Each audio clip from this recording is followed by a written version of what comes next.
এই যে ছবিটা ধরে রাখছেন, এই ছেলেটা আপনার কি হয়? ভাইয়া এটা আমার ছেলে। এটা আপনার ছেলে? হ্যাঁ ভাইয়া। আপনার এই ছেলের কি হয়েছে? কতদিন আগে হারিয়েছেন? ভাইয়া ঈদের 3 দিন আগে হারানো গেছে। এইটা 3 দিন আগে? হ্যাঁ ভাইয়া। ওর বয়স কত? ওর বয়স 9 বছর। 9 বছর? জি ভাইয়া 9 বছর। হারাইছে কি মাদ্রাসা থেকে না বাসা থেকে? না বাস আমি গেছিল দোকানে ভাইয়া, দোকান যাওয়ার পথে এই পর্যন্ত আর ফিরে আসে নাই ভাই। দোকানে পাঠাইছিলেন, তারপর ফিরে আসে নাই? না না আপনারা কি থানায় কোনো জিডি করছেন?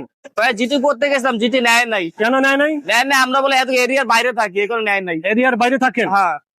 আত্মীয় স্বজনের বাসা বাড়িতে খোঁজ খবর নিছেন? সবাই খোঁজ খবর নিছি ভাই, কিন্তু এই পর্যন্ত পাই নাই। এখন তো পান নাই? না ভাইয়া। আপনারা তো দেখতেই পারছেন, এক অসহায় বাবা মা তার সন্তানের খোঁজে চলে আসছে মিজান ভাই বাতের হোটেলে। তো আপনারা অবশ্যই এই ভিডিওটা বেশি বেশি শেয়ার করবেন, যাতে ওনার সন্তানকে ওনারা ফিরে পায়। আপনার একটা শেয়ারই পেতে পারে এই হারানো সন্তানকে। তা আপনার সন্তান কয়জন? আমার 3 ছেলে 1 মেয়ে। 3 ছেলে 1 মেয়ে। অনুরোধ থাকবে আপনারা একটু বেশি বেশি শেয়ার করবেন, যাতে আপনাদের শেয়ারের মাধ্যমে এই ভাইটি তার সন্তানকে ফিরে পায়। তো সবাই ভালো থাকবে, সুস্থ থাকবে।